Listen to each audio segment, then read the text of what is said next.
Hi, my name is Jamie, I'm 28, and today I want to tell you about the moment I realized my father never saw me as capable. Just because I was a woman. While my brother was handed opportunities one had worked for my whole life, I was pushed aside, ignored, and told I didn't belong. I promise this story is full of heartbreak, betrayal, and lessons I'll never forget. Comment below where you're watching from, and don't forget to subscribe for more stories about family drama and emotional courage. The morning started like any other, or at least I thought it did. I stepped into the familiar scent of sawdust and metal that had always been comforting to me. Our small-town hardware store in Ohio had been my second home since I was a teenager. I could navigate the aisles blindfolded, know every tool by its handle, every screw by its thread. I had spent hours after school cleaning, stocking, and even helping customers while my father, Mr. Thompson, watched from the office behind the counter. At least I thought he was watching.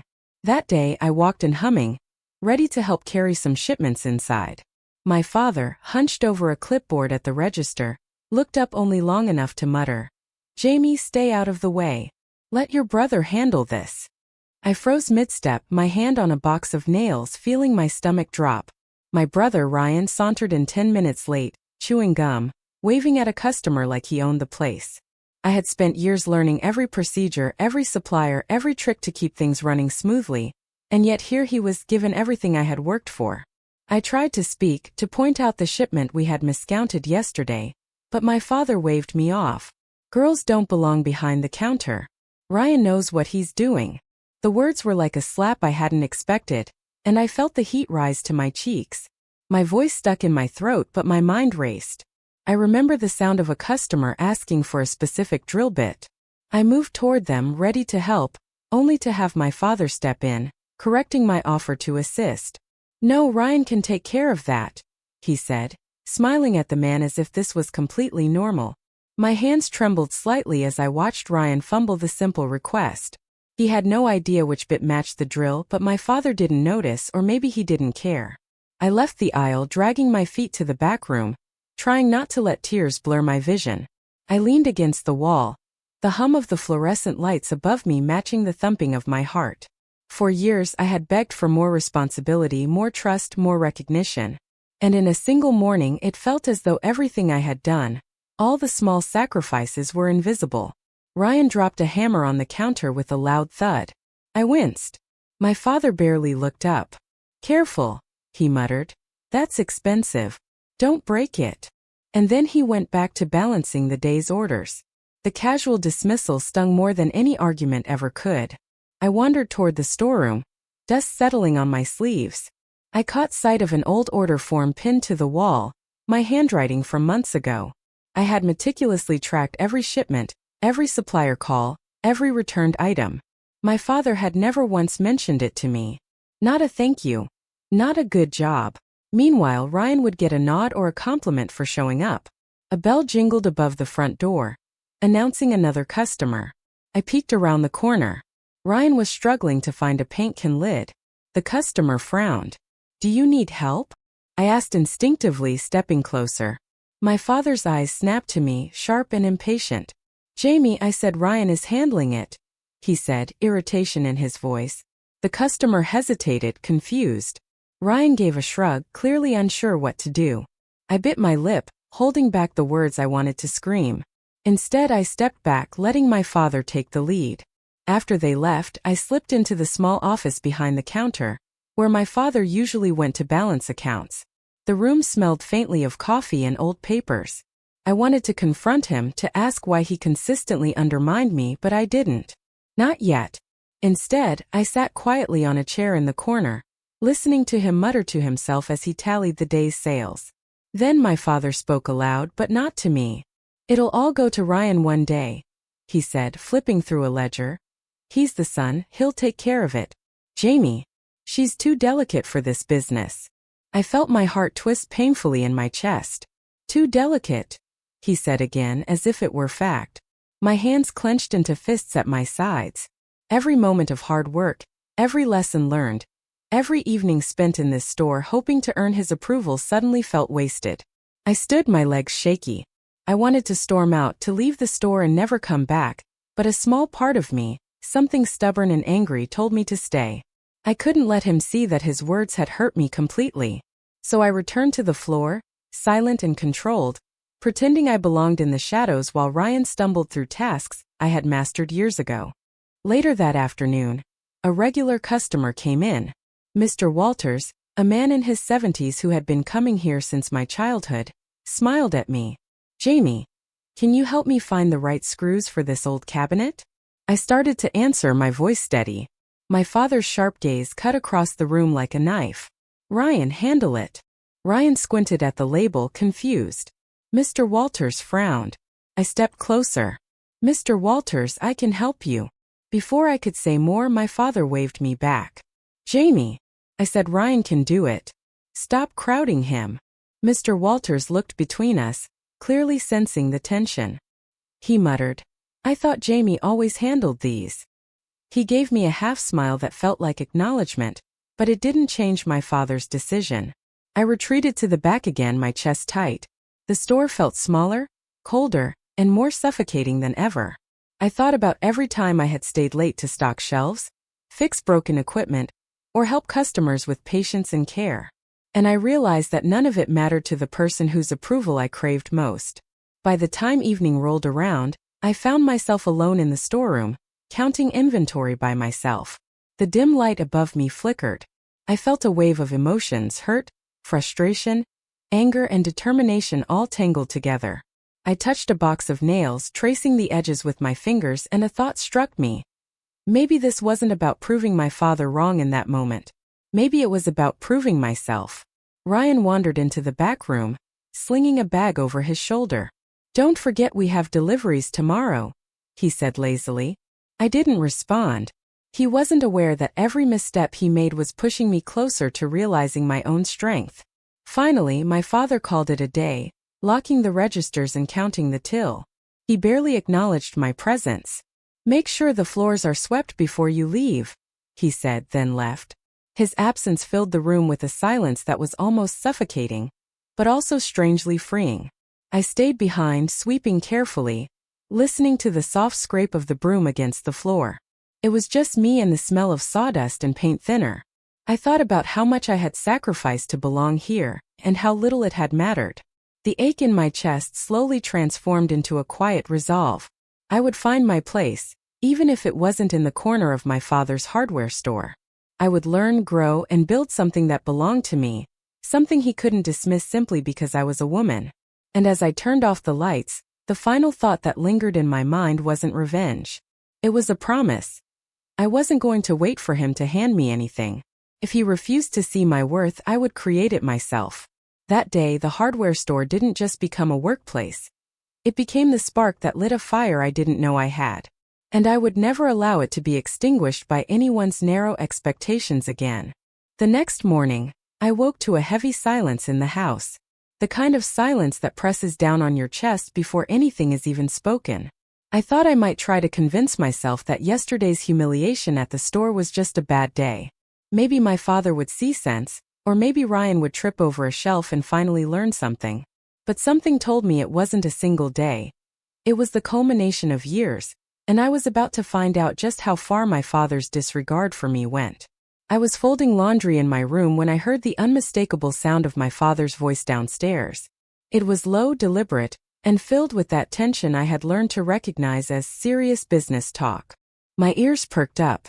He was on the phone, and I could make out enough to know it was important. My curiosity got the better of me, and I tiptoed closer to the stairwell, trying not to make a sound. "Yes, that's correct," he said in that clipped, confident tone he used when he thought no one was listening. "Everything will go to Ryan. Jamie doesn't need any of it. She's too delicate for responsibilities." Yes, I want it all rewritten: house, store, accounts, everything. I froze. My chest tightened. The world seemed to shrink around me, narrowing down to the words I had just heard. Too delicate for responsibilities. Those words hit me harder than any slap or sharp tone could ever have. It wasn't just about the store anymore. It wasn't about Ryan getting handed opportunities one had worked tirelessly for. My father was erasing me from our family legacy entirely. For a long moment I simply stood there, listening as he continued to speak with his lawyer, discussing dates, assets, and contingencies. Every word cut into me, a mixture of disbelief, anger, and a strange budding resolve. I wanted to storm down the stairs and confront him, to scream, to cry, to throw myself in front of Ryan and demand fairness, but a part of me stayed frozen, absorbing the full weight of the betrayal. After he hung up, I retreated to my room, shutting the door softly behind me. I sank to the floor, my back against the wall, letting the silence of my bedroom swallow me. I could feel the hum of the heater through the walls, the creak of the old floorboards, and even the faint smell of coffee my father had made hours ago. Everything ordinary in the house now felt tainted by this revelation. I tried to imagine what it would be like to be erased from my own family's plans, as if every late night helping with the store, every order I meticulously tracked, every small triumph I had quietly celebrated meant nothing. And for a moment, an overwhelming sense of helplessness threatened to consume me. I felt small, invisible, forgotten. But then beneath the wave of despair, a spark began to flicker. I realized something important. If my father wouldn't recognize my worth, then I had to build it myself. Not for him, not for Ryan, but for me. The anger that rose in me was sharp, almost tangible, and it fueled a determination I hadn't known I possessed. I spent the morning walking around the neighborhood, thinking through my options. I passed the small park where I had played as a child, the convenience store where I had delivered flyers, and even the corner hardware shop across the street. Everywhere I looked, I noticed opportunities one had overlooked before. Skills I could use, people I could ask for advice, ways I could finally take control of my life. That afternoon, I went back to the hardware store under the guise of checking inventory. Ryan was lazily stacking boxes, clearly unaware of the serious conversations happening without him. My father was upstairs, probably signing documents that would legally make Ryan the heir to everything. I watched the two of them for a moment and a thought struck me. Ryan didn't even care about responsibility. He had been handed everything I had worked for, and he was fumbling it. I walked down the aisle quietly, picking up tools, dusting shelves, rearranging screws, and silently noting every inefficiency Ryan was creating. Every misstep was a lesson, every mistake a confirmation that I could do it better. If only I had the chance. My father remained upstairs, distant and oblivious, convinced his decision was final and just. Later, my father called Ryan upstairs to show him the paperwork. I lingered near the back room listening. "This is all yours," my father said. "The store, the house, the accounts. One day it will be yours completely. Take care of it." Ryan whistled, clearly impressed, but the look of confusion on his face betrayed him. Okay, he said. "Thanks, Dad. But, do I have to learn anything about it?" "No," my father replied firmly. "It's yours. I've made my choice. Just don't screw it up." I felt my hands clench. My brother had been given the keys to everything, and he hadn't earned a single thing. The reality was bitter. But underneath it, the fire inside me burned brighter. If my father refused to trust me, then I would prove that I could succeed without his validation. That evening, I took a long walk through our neighborhood trying to clear my mind. I passed the small community center where local workshops were held, thinking about the skills I could learn. I stopped by the library, glancing at flyers for small business courses. Ideas began forming, tentative but exciting. I could take what I knew from the store, inventory, customer service, organization, and apply it elsewhere. I could build something independent, something my father couldn't control. Back at home, I overheard my father speaking to a family friend about the will. "I've thought about this long and hard," he said. "It's only fair. Ryan is the son and Jamie, well, she's not built for it." I felt my jaw tighten. The casual dismissal of my entire capability was infuriating, but it also made something clear. My father's idea of fairness was not the same as mine. He equated gender with ability, and I would not let that define me. Over the next few days, I found myself sneaking glances at the store ledger, the supply orders, and the customer lists. Even without access to the official accounts, I could see patterns: what items were popular, which customers were loyal, and where Ryan was making mistakes. I took notes quietly, making mental plans for the future. It wasn't about sabotage. It was about understanding everything my father had refused to teach me. One evening, I sat in my room with a notebook, writing down every idea I had for a small repair service. I didn't tell anyone. I didn't need approval. I drew diagrams, calculated potential costs, and thought about ways to attract customers. The spark that had ignited in the store days before now felt like a small flame gaining strength. And then, almost as if testing my resolve, my father came to my room. He leaned against the doorway, arms crossed. "Jamie," he said slowly, "I know this may be hard for you to understand, but the decision is final. Ryan will have the store, the house, everything. You need to accept it." I met his gaze calmly, without letting my rising anger show. "I hear you," I said softly, "but I think I'll figure out my own way." He looked taken aback. "Your own way? What do you mean?" "I mean," I replied, "that I'll build something I can be proud of without needing your permission." For a long moment he said nothing. Then he shook his head and walked away. I sat down on my bed, feeling a strange mixture of sadness and liberation. The rejection hurt, yes, but the clarity it brought was undeniable. If he wouldn't support me, I would support myself. Over the next few weeks, I began putting my plan into action. I gathered old tools, set up a small workspace in the garage, and started reaching out to neighbors for small repair jobs. Each success, no matter how minor, gave me a sense of control I had never experienced before. Ryan continued to bumble through the store, and my father remained blissfully unaware of my quiet preparation.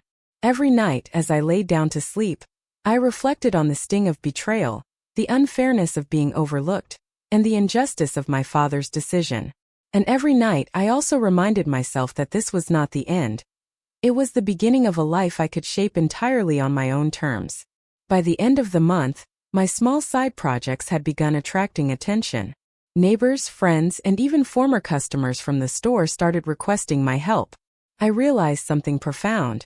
The fire my father had tried to extinguish in me wasn't gone.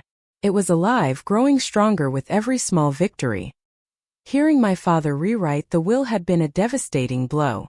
It had felt like a door slammed shut in my face. But in that closed door I saw an opportunity. A chance to build a path that belonged entirely to me. I didn't need his approval, his recognition, or his validation. I had something more powerful. My own determination and my own capabilities. And as I drifted off to sleep that night, I felt a quiet but undeniable certainty. My father may have chosen Ryan as the heir to our family's possessions, but he had inadvertently given me something far more valuable: the freedom to prove my worth on my own terms without limits. The first day I walked into the little hardware shop across town, I felt like I had stepped into an entirely different world. The smell of fresh paint and sawdust was familiar, but there was something in the air here that I hadn't felt in years: respect. For the first time in a long time, I didn't feel invisible. "Hi, you must be Jamie," said a cheerful woman with glasses perched on the tip of her nose. "I'm Linda, the owner. We're short-staffed today, so we could use a hand if you're up for it." I swallowed hard, nerves and excitement mingling in my chest. "Yes, I'd love to help," I said, my voice steadier than I felt. Linda led me around, showing me where the screwdrivers, hammers, and plumbing supplies were. She didn't talk down to me, didn't make assumptions about what I could or couldn't do. She explained things clearly and then let me try tasks on my own. When I fumbled with a heavy box of nails, she smiled and said, "Take your time. You'll get it." That simple acknowledgement, that small bit of patience, made a part of me relax that I hadn't realized was tense for years. By mid-morning I was running small errands, stocking shelves, checking orders, and even helping a customer find a replacement wrench for a leaky sink. Each interaction built my confidence. I noticed how smooth the transactions were here. Customers were patient, treated respectfully, and even complimented me when I helped them. A man in his 50s holding a box of paint smiled at me and said, "You've got a good eye for tools. Don't let anyone tell you otherwise." I nearly froze. The words were so simple, yet they felt revolutionary. No lectures, no dismissals, no favoritism, just recognition. Recognition I had longed for from my father for as long as I could remember. By the end of my first week, Linda asked if I wanted to assist with some minor repairs around the shop. It wasn't glamorous, but it was hands-on practical work, the kind I had secretly craved while watching my father ignore my skills. I fixed a broken drawer in the counter, tightened some loose shelving, and even repaired a small malfunctioning cash register. Each small success was a little victory, a reminder that I was capable, and that my father's refusal to see it hadn't changed that. One afternoon, a retired mechanic named Mr. Harris came into the shop, carrying a rusted toolbox. He looked around, squinting at the shelves. "I hear you're the one who knows your way around tools," he said, glancing at me. I hesitated for a moment, then nodded. "I can take a look. What's wrong?" He opened the toolbox, revealing a jumble of broken wrenches, rusted hammers, and bent screwdrivers. I spent the next half hour carefully restoring what I could, oiling moving parts and adjusting the handles. Mr. Harris watched me quietly, occasionally nodding. When I finished, he looked impressed. "You've got a knack for this, kid," he said. "Ever thought about starting your own thing?" The question hit me harder than I expected. I smiled faintly, hiding the whirlwind of thoughts. I've been thinking about it," I said softly. That simple acknowledgement of possibility, spoken aloud, felt like the first crack in the wall of doubt that had surrounded me for years. In the evenings, I began experimenting in my small garage at home. I set up a makeshift workspace with a few old tools, spare wood, and whatever I could scavenge. My fingers grew callous from tightening screws, sanding rough edges, and testing repairs. Every small project, mending a broken chair, fixing a rusted toolbox, repairing a bent hinge, was a step toward reclaiming my sense of purpose. It wasn't easy. I had to juggle this new work with shifts at the shop, and at times I felt exhausted to the bone. But there was a satisfaction I had never felt in my father's store, where every effort had been ignored or dismissed. Here, each success, however small, built momentum. I was learning to trust myself, to rely on my own abilities, and to measure my worth by results, not approval.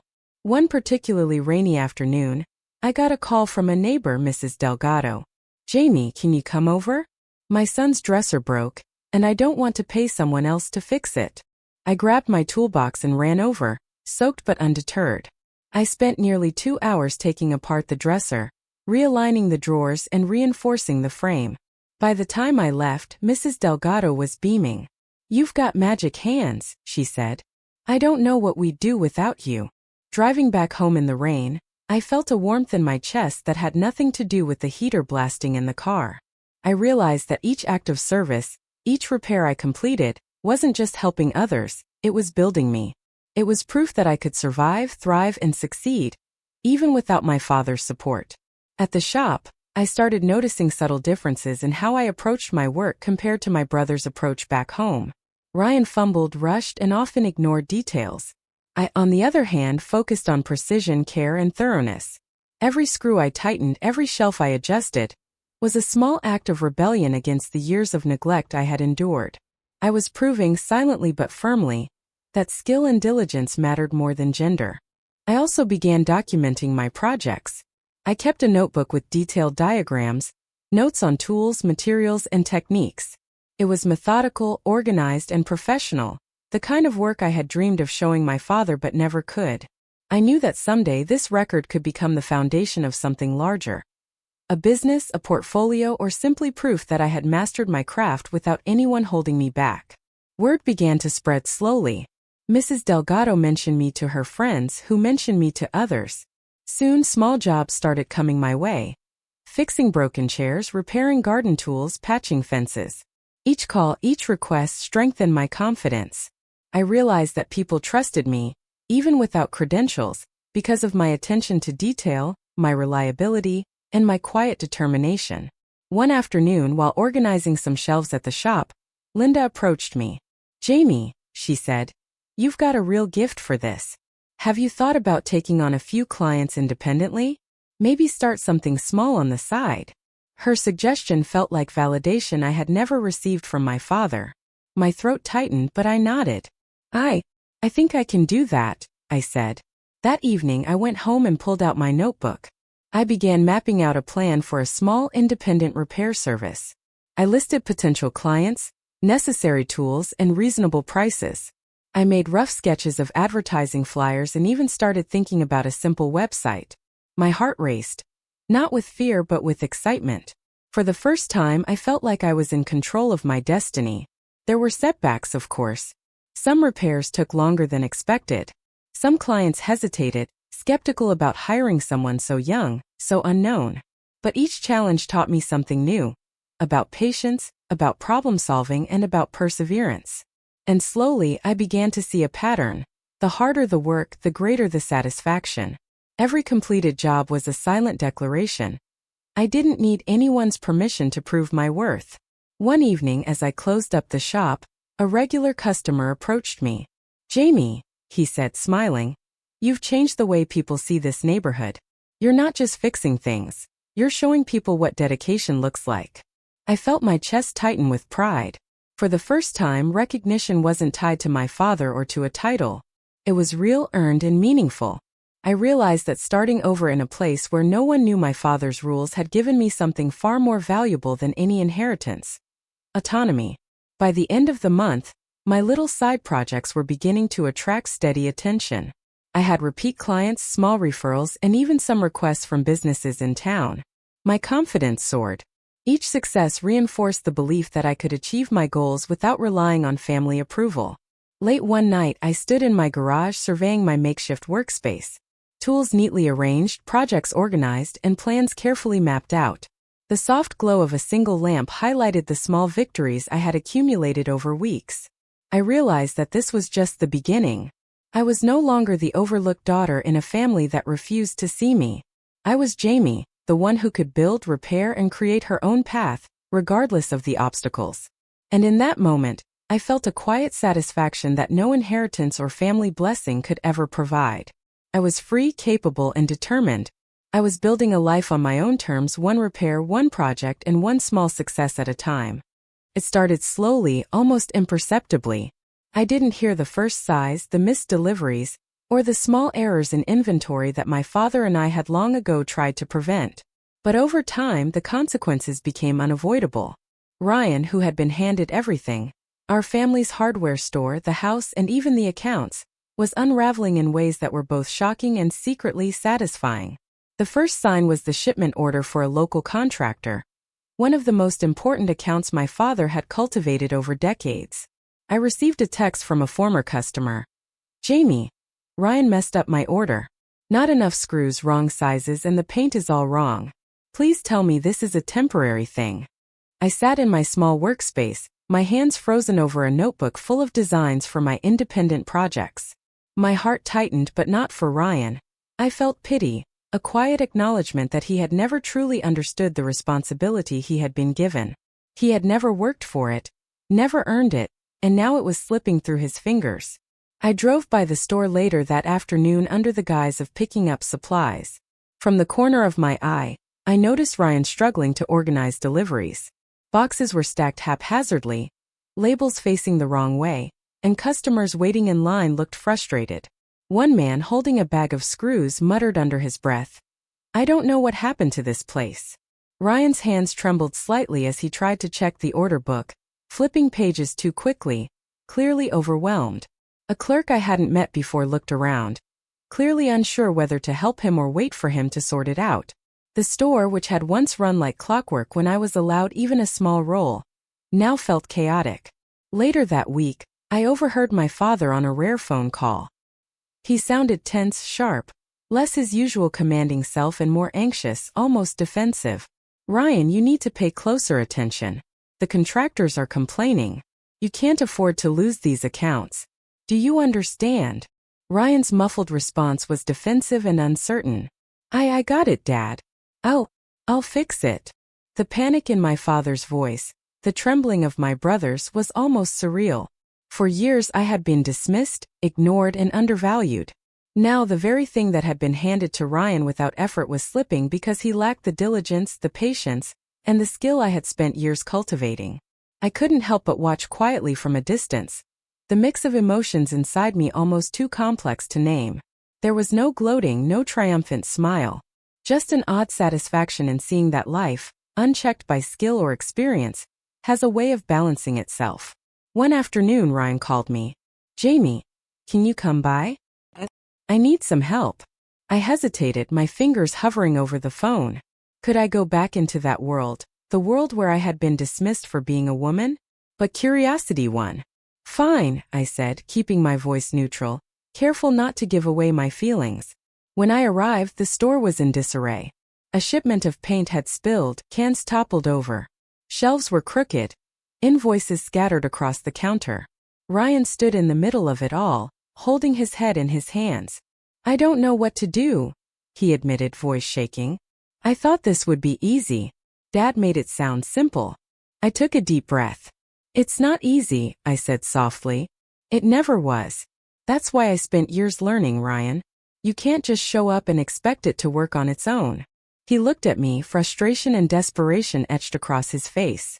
"I didn't think it would be this hard. I don't know where to start." I knelt down and began organizing invoices, teaching him a few quick ways to sort shipments efficiently. I showed him how to prioritize orders and track inventory accurately. He watched, overwhelmed but attentive, taking notes clumsily. I could see the wheels turning slowly, but it was clear. He had no instinct for this. He had never needed one. Over the next few weeks, Ryan's failures became more visible. Longtime customers called with complaints. Late deliveries, wrong items, missing invoices. A contractor even threatened to move their accounts to a competitor. My father's patience frayed, his calls grew sharper, and Ryan's stress levels skyrocketed. I kept my distance for the most part, quietly observing, only offering assistance when asked. And yet, even as he struggled, a part of me mourned. This wasn't a victory in the traditional sense. My brother was floundering, and the strain on him was real, the same kind of stress I had faced countless times under my father's critical eye. It was a painful reminder that privilege without skill is fragile. One evening I drove past the store to check on Ryan. I saw him outside, pacing, muttering to himself. Boxes of merchandise were stacked improperly, some spilling into the parking lot. He looked around, panicked, unsure how to restore order. I pulled into the lot quietly and got out. "Need a hand?" I asked cautiously. Ryan turned, relief and embarrassment flashing across his face. Yeah. I don't know what I'm doing wrong. It all seems impossible." We worked together for hours that night, fixing misfiled orders, cleaning up the inventory and res-tacking shelves properly. I gave him step-by-step instructions, keeping my tone calm and patient. For the first time I realized how much patience I had developed, not just through experience but through survival. This was more than technical skill, it was emotional resilience. By the end of the week, the store looked functional again. But the tension hadn't disappeared. Ryan was exhausted, hunched over paperwork with a frown etched permanently on his face. My father visited and noticed the improvement, but the relief in his eyes was tinged with wariness. He had assumed Ryan could handle things easily. Now he realized otherwise. I started noticing subtle changes in Ryan. His confidence had eroded. He second-guessed decisions, asked me for advice more than ever, and even apologized for mistakes he hadn't previously acknowledged. The arrogance that had come with inherited authority was replaced by anxiety and humility. One evening I sat outside on my porch, reflecting on everything. Watching Ryan struggle was bittersweet. On one hand, it confirmed what I had always suspected. My father's favoritism had been misplaced. On the other hand, it reminded me that responsibility is a heavy weight, one that doesn't discriminate even against family. Then, a small but significant incident happened. A customer called in a panic. A contractor needed a last-minute order of supplies for a project starting the next morning. Ryan panicked, unsure how to coordinate with the supplier. I took a deep breath and walked him through it. By the time we finished, the order was confirmed, but Ryan's face was pale with stress. He looked at me, voice barely above a whisper. "I never realized how much work it is, how much detail it takes. You made it look so easy." I didn't reply immediately. There was nothing to say. I had watched my brother inherit something he didn't understand, and it was unraveling naturally, piece by piece. The lesson he was learning wasn't just about running a store. It was about accountability, discipline, and the consequences of taking shortcuts. Weeks passed, and the store's reputation began to waver. Long-term clients expressed doubts. Local suppliers called about delayed payments. Ryan was drowning in responsibilities he had never earned. Each phone call, each complaint reminded me that I had been right all along. Skill, dedication, and perseverance mattered far more than gender or inherited privilege. Yet, even in the midst of Ryan's struggles, I felt a twinge of sympathy. It wasn't revenge I was feeling, it was clarity. Life had a way of teaching lessons no amount of favoritism could prevent. My father had made a decision based on assumptions, not abilities, and the fallout was visible, painful, and unavoidable. One night, Ryan confided in me in a rare moment of vulnerability. "Jamie, I don't know if I can handle all of this. I thought it would be easy. I thought Dad had prepared me by just giving it to me. But it's too much." I placed a hand on his shoulder gently. "It's hard because you never had to earn it. Responsibility is earned, Ryan, not handed over. But it's also a chance to learn, if you're willing to work for it." He nodded silently, staring at the floor. I could see the shift in him, an acknowledgement that privilege without skill is fragile. It wasn't a moment of humiliation or victory for me, but a turning point for him. By the time I returned home that night, I reflected on the strange, powerful lesson life had presented. I had spent years fighting for recognition in my father's shadow. My brother, once favored, was now facing the consequences of ignorance.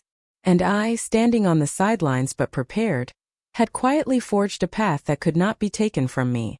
Watching my brother lose what he never knew how to handle wasn't about revenge. It was about witnessing the balance of fairness in its own way. The lessons he was learning were harsh, but necessary, and the experience deepened my understanding of my own resilience, patience, and the value of earned responsibility. By the end of that month, it was clear. The store under Ryan's management was faltering. Customers were returning to competitors, orders were being delayed, and his confidence had all but evaporated. My father's decision to favor him, once so absolute, now seemed reckless. And through it all, I quietly continued to build my life, my skills, and my independence in a place where my talent was recognized and nurtured, untouched by family bias. For the first time in years, I felt the subtle satisfaction of watching life unfold logically, as it should, without interference, favoritism, or injustice to myself. The chaos surrounding Ryan was a lesson not just for him but a confirmation for me. Determination, competence, and hard work always endure, even when others are given shortcuts. The day the store fell, I was not there, but I felt it from miles away. I had learned through whispers, texts, and news from old customers that Ryan had finally reached the breaking point. It wasn't a sudden crash, but a slow, grinding collapse that had been coming for months. Accounts had been lost, shipments mismanaged, and loyal clients abandoned. It was inevitable, and yet the news struck me like a punch to the chest. I was sitting in my garage, surrounded by projects I had painstakingly built over the past year. My small business, a humble repair and restoration service, had grown quietly but steadily. I had a steady stream of clients, a few employees I had trained myself, and a reputation that had nothing to do with my family name. And yet, hearing that the store was finally failing brought a wave of complex emotions. Validation, relief, and a strange, bittersweet sorrow. I remembered the first call from a friend at the store that morning. "Jamie, it's over. Dad's calling it quits. Ryan can't handle it. They're closing the doors." I set down my notebook, staring at the tools I had lined up neatly on the bench. My heart thudded in a rhythm I couldn't quite place. Relief? Maybe. But also recognition that life had finally balanced itself in a way that made sense. For years, my efforts had been ignored, my skills dismissed. Now, the store that had been handed to Ryan without effort had crumbled because it lacked the foundation I had always understood. I decided to drive by the store, not to gloat, but to witness reality. From the outside, the once bustling hardware store looked like a ghost. The windows were dusty, the parking lot half empty, and the sign that had proudly announced Smith & Sons Hardware now seemed like a relic of failure. I watched Ryan pacing inside, papers scattered around him, his shoulders slumped under the weight of responsibility he had never learned to bear. I didn't want to intervene, not yet. This was a moment that belonged entirely to him, a consequence he had created by misunderstanding the value of skill, diligence, and care. I stood on the sidewalk, taking in the sight, feeling a quiet vindication that had nothing to do with arrogance. It was simply proof that effort and competence, even when ignored, endure. The first thing I noticed was the looks on the faces of former customers. They weren't angry at Ryan exactly. They were bewildered, frustrated, and disappointed. One man, holding a half-empty bag of screws, muttered to his friend, "I don't know what happened here. This place used to be reliable." I heard another customer on the phone, raising their voice, clearly trying to salvage an order that had been mishandled. The store's collapse was palpable, and I could see the ripple effect in every corner of the neighborhood. Inside, Ryan was scrambling. He had no plan, no strategy, no idea how to salvage what was left. I watched him pace behind the counter, muttering to himself, occasionally picking up a phone and then slamming it down in frustration. The chaos was almost cinematic. A perfect storm of mismanagement and inherited privilege crashing into reality. For the first time, I realized the true extent of my independence. While the family store crumbled under incompetence, I had quietly built something lasting, something sustainable, something that no favoritism or inheritance had given me. I had done it entirely on my own. The contrast between our lives was sharp, almost too sharp to ignore. I walked back home, my mind racing. I thought about the long nights I had spent tinkering with projects in the garage, the countless clients I had helped, the failures I had corrected, and the small victories I had celebrated quietly. Each experience had been a building block, a step toward the life I now lived. A life of respect, recognition, and self-sufficiency. And now the store's fall seemed like a punctuation mark, a confirmation of everything I had known about responsibility and hard work. That evening my phone rang. It was a former employee of the store.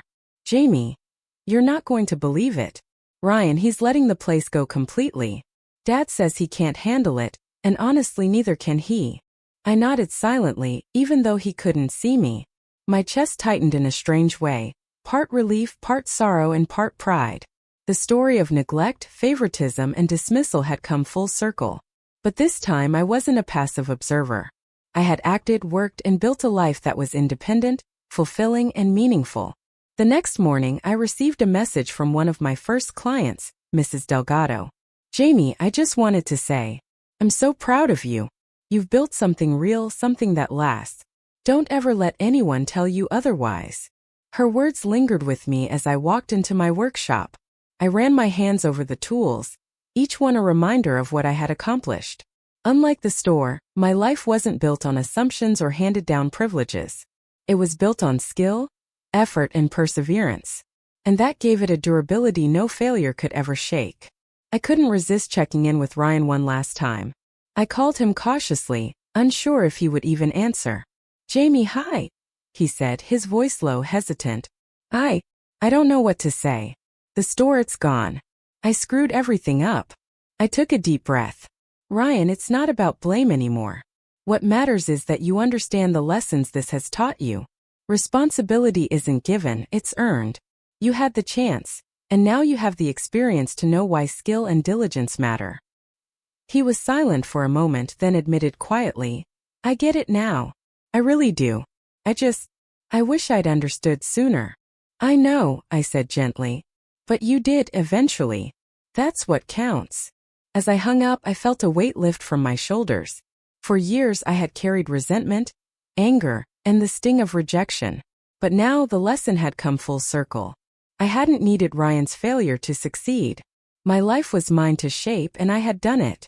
Every small repair, every satisfied client, every late night of building and planning, it had all led to this moment of quiet triumph. I began focusing on growth, expanding my small repair service into a modest but reputable business. I hired a couple of trustworthy helpers, started taking on bigger projects, and even partnered with local shops for referrals. Slowly, my work became known not just in my neighborhood, but throughout the town. Unlike the store, my business had roots in effort, not entitlement. There were moments of nostalgia too. I occasionally drove past the old store, now empty and silent. I remembered my father's dismissive tone, my brother's carelessness, and the frustration I had felt when denied opportunities. But those memories no longer hurt. They reminded me of the challenges I had overcome, the resilience I had built, and the life I had created entirely on my own. One particularly quiet evening, I sat on my porch with a cup of tea, watching the sunset over the town. The air smelled faintly of rain and freshly cut grass, a comforting reminder that life goes on, that growth happens, and that effort eventually pays off. I reflected on the journey, the disappointment, the struggle, the small victories, and the lessons learned. It was a life forged in perseverance, patience, and determination, untouched by favoritism or inherited privilege. The day the store fell was a turning point, but not because of Ryan or my father. It was a turning point because it cemented a truth I had long known. I was capable, deserving, and unstoppable when I relied on myself. Every mistake Ryan had made, every complaint, every lost account, it only highlighted the contrast between entitlement and earned skill, between being given something and creating something. In the weeks that followed, I began mentoring younger neighbors who wanted to learn basic repair skills. I shared my knowledge freely, teaching them not just techniques but the importance of diligence, patience, and integrity. Each session reminded me of my own journey, the road I had walked, and how far I had come without needing validation from those who once dismissed me. I even received a call from a small contractor, someone who had once relied on Ryan's store. "Jamie, I hear you're the one to go to now. Can you help with a new project?" I smiled, a quiet satisfaction washing over me. "Absolutely," I said, and I meant it. For the first time, I felt entirely free from the shadows of my father and brother. The life I had built was mine, unshakable and entirely earned. Late at night, as I locked up the workshop, I thought about the path that had led me here. Every rejection, every dismissal, every moment I had been overlooked had been a stepping stone, guiding me toward independence. I realized that success isn't about inheritance or favoritism. It's about resilience, skill, and the courage to start over when circumstances try to hold you back. Looking back now, the fall of the store feels almost poetic. It wasn't an act of revenge, nor a moment of gloating. It was simply life recalibrating itself, showing that competence and effort endure while entitlement and laziness falter. And in that realization, I found a peace that no argument, no inheritance, and no family dynamic could ever take away. I leaned against the doorframe, feeling the cool night air on my skin. The stars were out, faint but steady, and I thought about the life I had crafted without anyone's permission. It wasn't flashy or luxurious, but it was mine. Every repair, every project, every satisfied client was proof of my journey, my skill, and my determination.